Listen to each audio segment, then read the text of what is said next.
साहित्य हमारे जीवन में घुला मिला है। कैसे घुला मिला है? तो जैसे दाल में नमक होता है, वैसे ही साहित्य हम सबके जीवन में घुला मिला है। इसलिए साहित्य से हम भाग नहीं सकते। साहित्य हमारे रगों में है। तो और महान साहित्यकार को पढ़ना हमें एक नई दिशा देता है। निराला जी के बारे में आपको जरूर पढ़ना चाहिए, क्योंकि निराला को पढ़ना भारत को पढ़ना होगा। आजादी का भारत, आजादी के बाद का भारत और आजादी के लिए संघर्ष करता हुआ भारत। निराला जी के लिए कवि किसने लिखा था कि काव्य गगन का सूर्य निराला, काव्य गगन का सूर्य निराला, छंदों का था तूर्य निराला, झंकृत स्वर का गान निराला और नाद शक्ति की तान निराला। तो ऐसे महाकवि निराला को हम नमन करते हैं, प्रणाम करते हैं।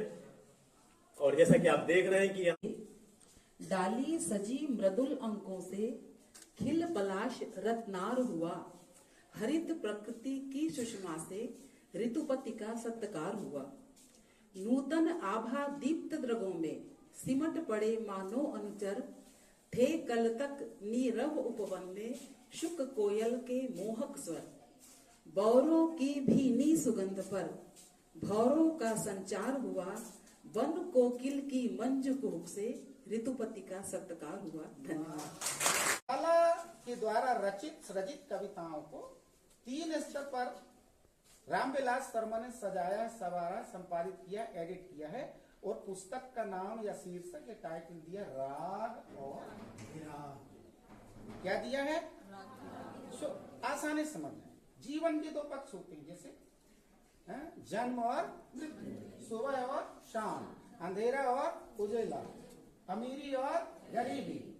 माने कहीं भी आप देख लें, हर चीज में उभय पक्ष काम करते हैं।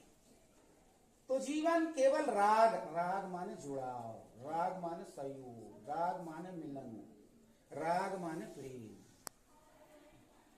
लेकिन प्रेम से भी काम नहीं चलता। जीवन में कुछ क्षण ऐसे आते हैं जब हमको वियोग को भी पकड़ना पड़ता है। राग ही नहीं, विराग में जाना पड़ता है। लगाव ही नहीं, जीवन में दुराव भी काम होता है।